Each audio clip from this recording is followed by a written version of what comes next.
Morning বন্ধুরা, welcome back to our channel খাদ্য রসিক। আজকে আবার এক নতুন রেসিপি নিয়ে আপনাদের কাছে চলে এসেছি, যেটা হচ্ছে ফিশ ফ্রাই। দেখুন, ধনেপাতা, লঙ্কা, লেবু এবং রসুন ভালো করে ধুয়ে পরিষ্কার করে রেখে দেওয়া হয়েছে এবং ভেটকি মাছের ফিলে করে আমরা বাজার থেকেই নিয়ে এসেছিলাম।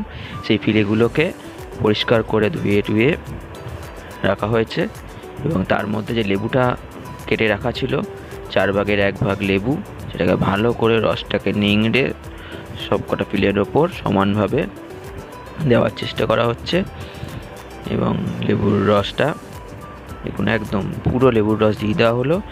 এইবারে মাছের ফিলেগুলো এপিট ওপিট করে ভালো করে লেবুর রস লাগিয়ে দেওয়া হচ্ছে, লেবুর রসে মাখানো হচ্ছে।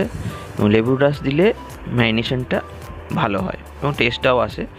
অনেকে ভিনিগার দেন, তো ভিনিগারেতে হ্যাঁ জিনিসটাকে নরম করে, জিনিসটা ভালো ম্যারিনেট হয় ঠিকই, কিন্তু লেবুর একটা ফ্লেভারটাই আলাদা, তাই জন্য লেবুর রসই আমি ব্যবহার করি। স্বাদ মতো নুন দেওয়া হয়েছে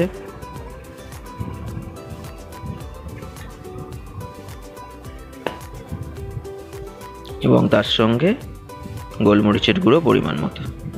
এখন যারা নুন, যাদের প্রেশার আছে, তারা নুন কম খাবেন, তারা তাদের পরিমাণ মতো নুন নেবেন। গোলমরিচের গুঁড়ো যারা ঝাল টাল কম খান, তারা গোলমরিচের গুঁড়ো কম নিতে পারেন। যাদের ঝাল একটু বেশি লাগে, তারা গোলমরিচের গুঁড়ো একটু বেশিও নিতে পারেন। এবার ভালো করে নুন এবং গোলমরিচের গুঁড়ো দিয়ে ভালো করে এপিট ওপিট করে মাখিয়ে নেওয়া হচ্ছে পিলেগুলোকে। সবকটা পিলে সমান সাইজের নেই, কারণ কাটিয়ে নিয়ে আসা হয়েছে, তো আমি ভেটকি মাছই কাটিয়ে নিয়ে এসেছিলাম, ভেটকি মাছ নিয়ে, তাই জন্য সবকটা পিলে সমানভাবে বেরোয়নি। আলাদা করে বাজারেতে শুধু পিলেও কিনতে পাওয়া যায়, আপনারা চাইলে যেরকম পিলে কিনে এনেও আপনারা ফিশ ফ্রাই করতে পারেন। এরপরে যে লঙ্কা, রসুন এবং ধনেপাতা রাখা ছিল, সেইগুলোকে মিক্সিতে ভালো করে গুঁড়িয়ে নেওয়া হবে। আপনারা চাইলে এখানে একটু পুদিনা পাতাও অ্যাড করতে পারেন। আমার বাড়িতে পুদিনা পাতা ছিল না, তাই শুধু ধনেপাতাই দিয়েছি। স্বাদ মতো নুন দিলাম, এবার এটাকে ভালো করে মিক্সিতে মিক্স করে নেব। দেখুন, একদম মিক্স করা হয়ে গেছে। এবার ওই পেস্টটা মাছের ওপর ভালোভাবে মাখিয়ে নেওয়া হবে। সব কটা মাছেতেই সমান পরিমাণে মাখানো হয়, সেটা এই দেখুন পুরো 5টাই মাখানো হয়ে গেছে। সব কটা ফিলে ভালো করে মাখানো হয়েছে। এবারে এই ম্যারিনেশনটা আপনারা 6-7 ঘন্টা রাখতে পারেন। যতক্ষণ বেশি ম্যারিনেট থাকবে তত ভালো খেতে হবে। যত ভেতরে এই মিক্স যে করা হয়েছে যে ইয়েটা, সেটা যত বেশি ভেতরে ঢুকবে তত ভালো।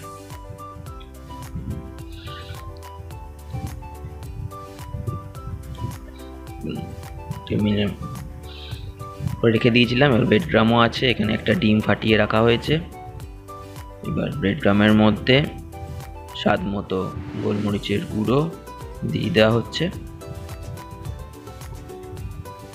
এবং পরিমাণ মতো নুন। এটা আপনারা যেরকম পরিমাণে খান সেই রকম অনুযায়ী নেবেন। ডিমের মধ্যেও নুন এবং গোলমরিচের গুঁড়ো অ্যাড করে দেওয়া হবে।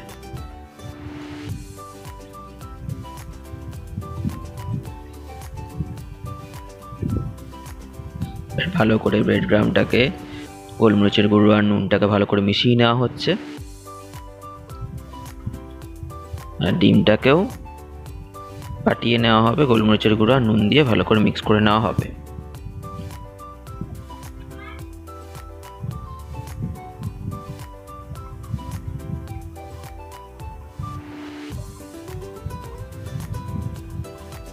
হয়ে গেছে মিক্স করা। এবার ফিশ ফ্রাইয়ের জন্য যে ইয়েগুলো আছে, ফিলেগুলো আছে, সেগুলোকে ব্রেড ক্রামে ভালো করে দিয়ে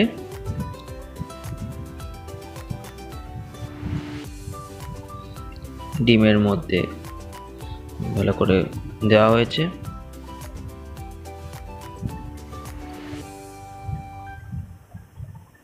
আরেকটাও দেওয়া হচ্ছে ব্রেড ক্রাম।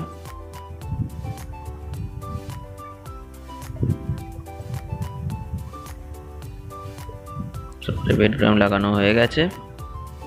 এবার এই যে ডিমের যে কোটিংটা আছে তার মধ্যে ব্রেড ক্রাম দিয়ে লাগিয়ে নেওয়া যে ফিশের মাছের যে ফিলেগুলো আছে সেগুলোকে ভালো করে ডুবিয়ে পিটো করে ভালো করে লাগিয়ে নেওয়া হলো, দিয়ে আবার ব্রেড ক্রামের মধ্যে সেগুলোকে মিক্স করা হচ্ছে।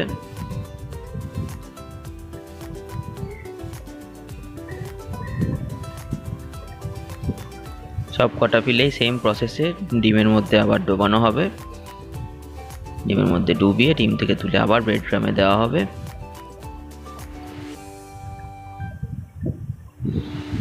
আজকের এই রেসিপিটা পুরোটাই রান্না করেছে আমার দিদি ইন্দ্রাণী দত্ত। আমি শুধু আজকে ভিডিও করেছি আর ভয়েস দিয়েছি।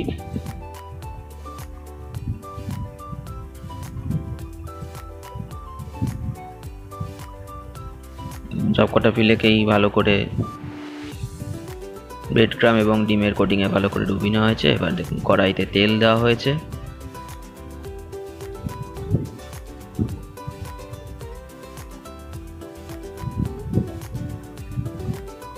আপনারা চাইলে এই ব্রেড ক্রামের মধ্যে ডিমে কোটিং করেও আপনারা 2-1 ঘন্টা ফ্রিজের মধ্যে ঢুকিয়ে রাখবেন, তাহলে জিনিসটা শক্ত হবে এবং ভালো হবে। প্রথমে ম্যারিনেট করেও আপনারা 5-6 ঘন্টা ম্যারিনেশনে রেখে দিয়ে তারপর কোটিংটা করে আপনারা আরও 2-3 ঘন্টা ফ্রিজেতে রাখবেন। তারপরে ফুটন্ত যখন তেলটা গরম হয়ে যাবে তখন একটা একটা করে ভেজে নেবেন, বা আপনারা চাইলে একসঙ্গে 2-3টেও ভাজতে পারেন। যদি বড় কড়াই থাকে বেশি তেল দিয়ে আপনারা 2-3টে একসঙ্গে ভাজতে পারেন।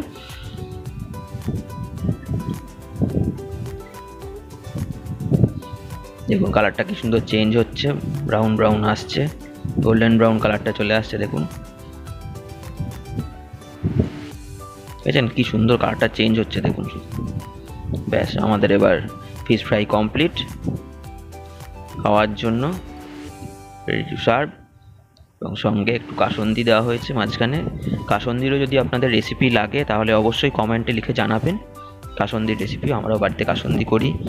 আম কাসুন্দির রেসিপি আমার ফেসবুক পেজেতে আছে, ইউটিউব পেজেতে আছে, যদি আপনারা চান সেখান থেকে আমাদের রেসিপি দেখে নিতে পারেন। Thank you for watching.